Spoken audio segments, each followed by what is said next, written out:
Outlanders. Your journey ends here.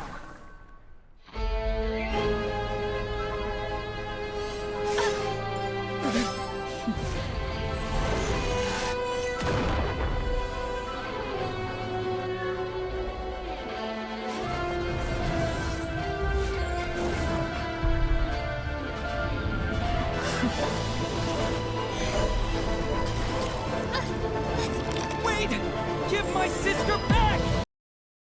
We had no time to say goodbye, so let's not call it that.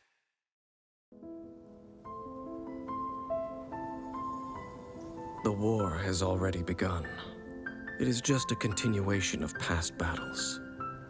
The gods goad us on with the promise of their 7 treasures, rewards for the worthy, the doorway to divinity. Yet buried in the depths of this world lies smoldering remains, a warning to those that dare trespass. That throne in the sky is not reserved for you. But mortal arrogation never stops.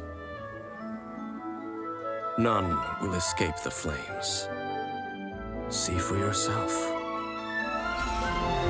The dragon who defended Mondstadt for a millennium finally faces his perturbation.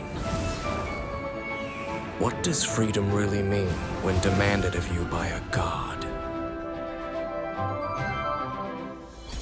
The god of contracts, senselessly slaughtered as his people watched on in horror.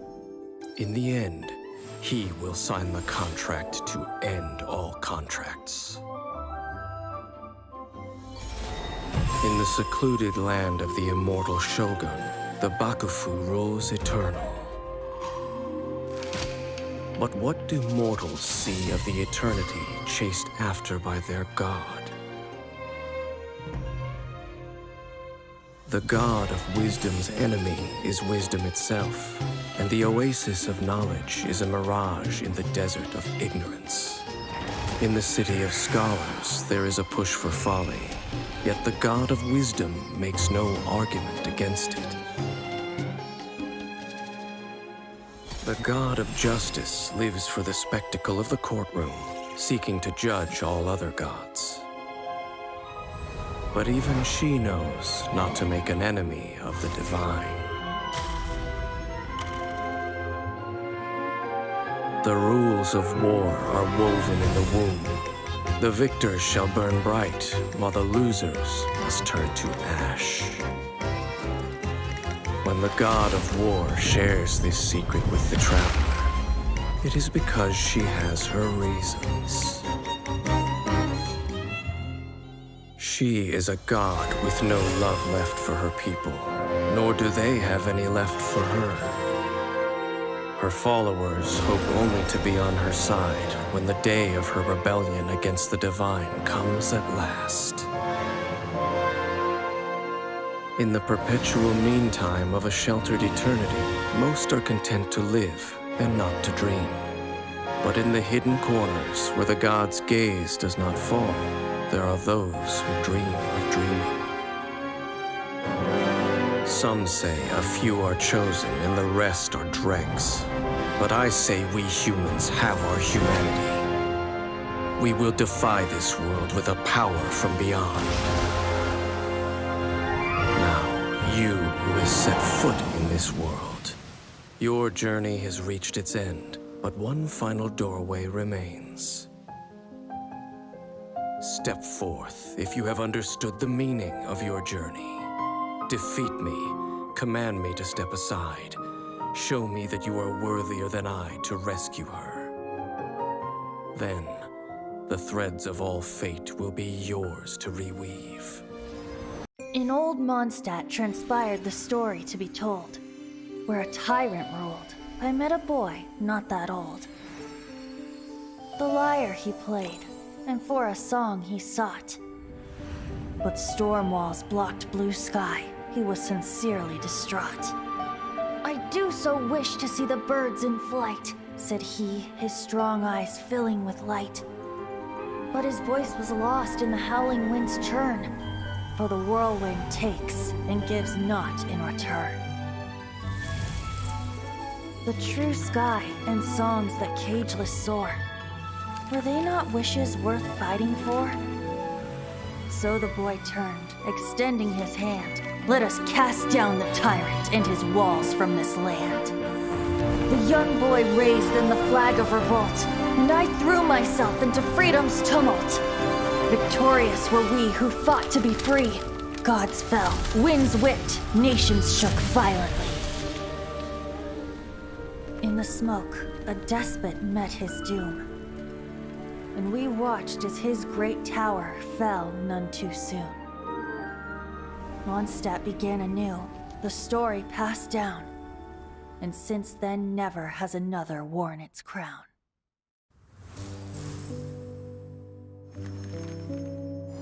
One millennium ago, when the aristocracy fell at last from grace, the defender of the South banished tyranny from the city gates, while the West spread her wings and took her rightful place.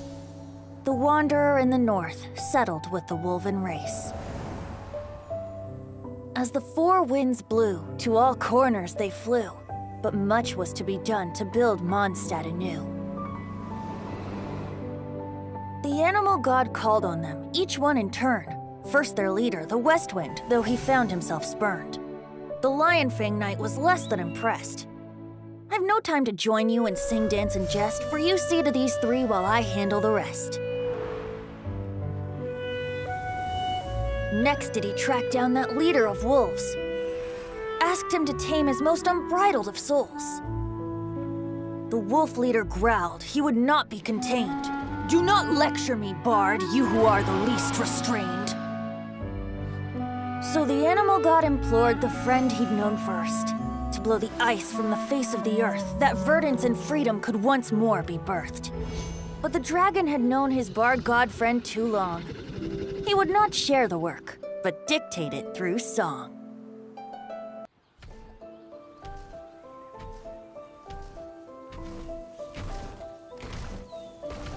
Outlanders do not belong in this world.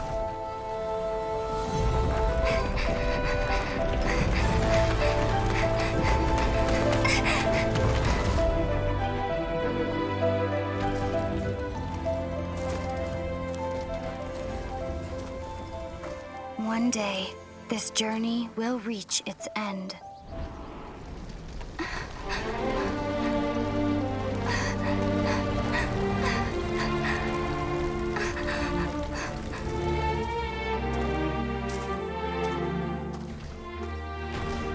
But until the abyss has engulfed the thrones, my war with destiny will see no end.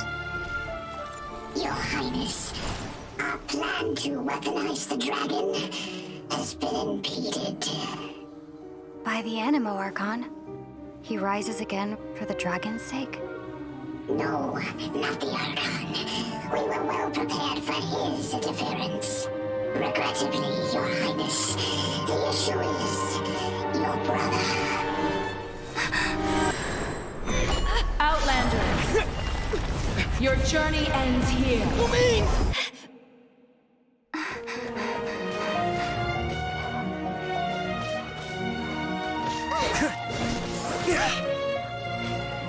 We will be reunited, dear brother. But not here. Not now. We will meet at this journey's end. Once the dust has settled. Then, you will understand.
In our last tale, Rex Lapis was walking alone in the mountains. He heard a remote voice, unlike any other, coming from a crack in the earth. Most of the ancient geo-life forms that live below Liyue are blind, having not seen the sunlight for an age. The voice was sometimes sad and song-like. Other times it was loud and thunderous. The Lord of Geo searched here and there before finally unearthing a strange stone from the bedrock. That's how Ajdaha was. I answered his wish and took him above ground. The Lord of Geo took pity on the rock spirit and carved it into a magnificent work of craftsmanship, a vivid representation of a dragon. I bestowed him with a pair of eyes to see the world and came to an agreement with him. With his fingers, he made 2 eyes, quicker than words could tell. Lightning flashed and thunder roared, and a living, breathing dragon soared into the clouds. I agreed to let him live among the people above ground, but if the day ever came when he brought ruin to order, he would once again be sealed in the dark. The dragon accompanied the Lord of Geo, fighting campaigns alongside him in the 4 corners of the world. We have a saying to eulogize these events. The crash of a spear brought billowing dust. The mountains and waters made way at the sound. The sight of a dragon bestowed with a touch the promise of rainwater blessing the ground. In ancient times, Liyue was a land of misery, where the shadow of evil loomed large. As slain gods festered, their vengeful wrath cursed the world, manifesting in infernal forms. When demons stirred, miasmas, monsters, and mutations infested the land. Then Rex Lapis summoned the Yakshas to vanquish the demons. They swore an oath: restore order through slaughter, purge evil through battle. To this, we dedicate our lives. Eons of bloodshed later, karmic debt weighed upon them, phantom wrath seeping into their broken souls. They went mad with fear, turned on each other, or succumbed to the darkness. Of the 5 foremost Yakshas, death came to 3, while the 4th vanished without a trace.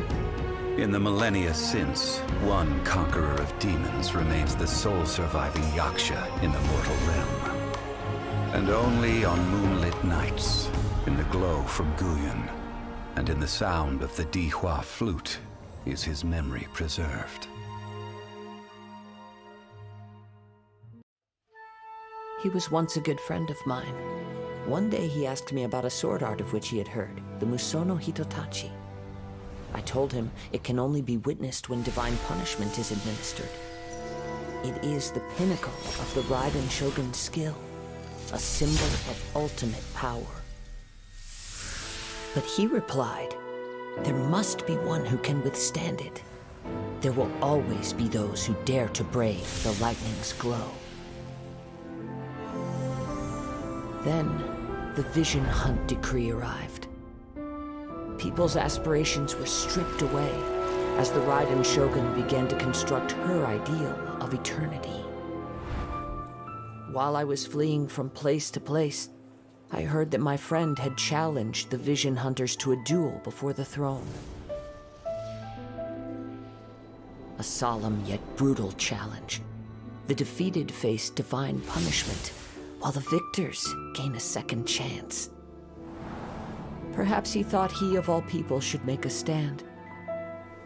Coming face to face with the Musono Hitotachi was all that he truly desired, after all. When I arrived at Tenshukaku, the duel was over. I heard his sentence of divine punishment, his severed blade hitting the ground.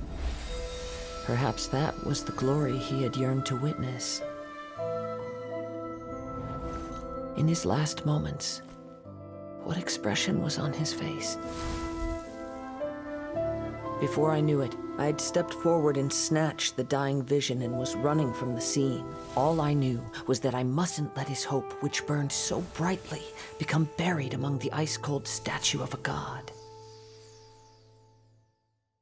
Mondstadt is the city of freedom, and Liyue is the city of contracts. As for Inazuma, it's known as the Nation of Eternity. The almighty Shogun, focused exclusively on our single goal of implementing eternity. I know of a way to introduce you to the Raiden Shogun. But before that, there is one other place I was hoping you both would accompany me to. When a person's ambition reaches a certain strength, the gods look upon them with favor. In other words, a person's vision represents their ambition.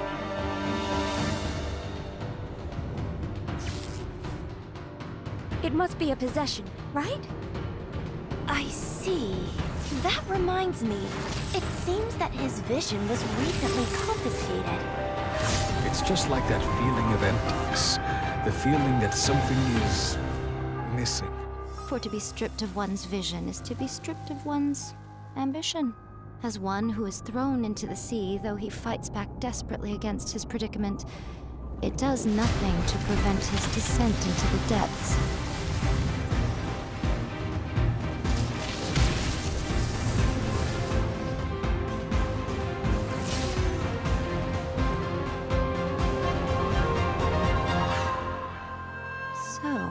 My intuition was correct.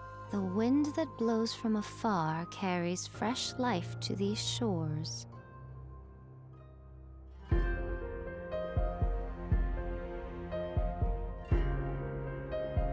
Perhaps in the eyes of a deity such as the almighty Shogun, the lives of those who inhabit the world are inconsequential.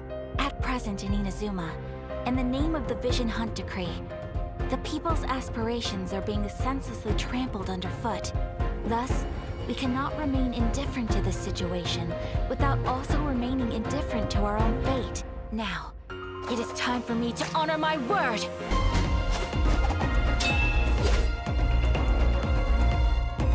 My apologies! Kamisato art! Sometsu! Do not forget that challenging the Vision Hunt Decree is tantamount to challenging a deity.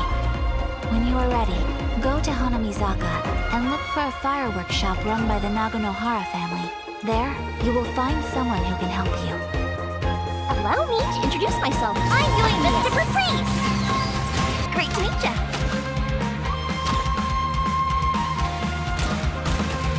Fire hazard!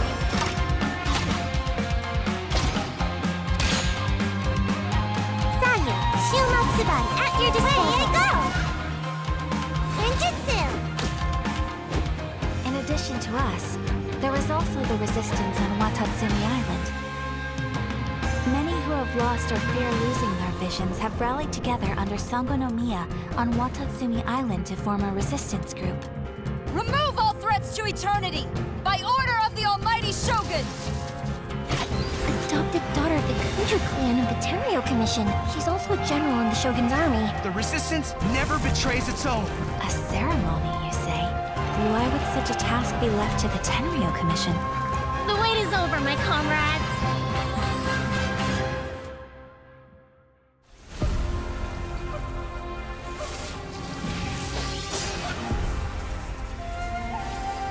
You will be inlaid upon this statue.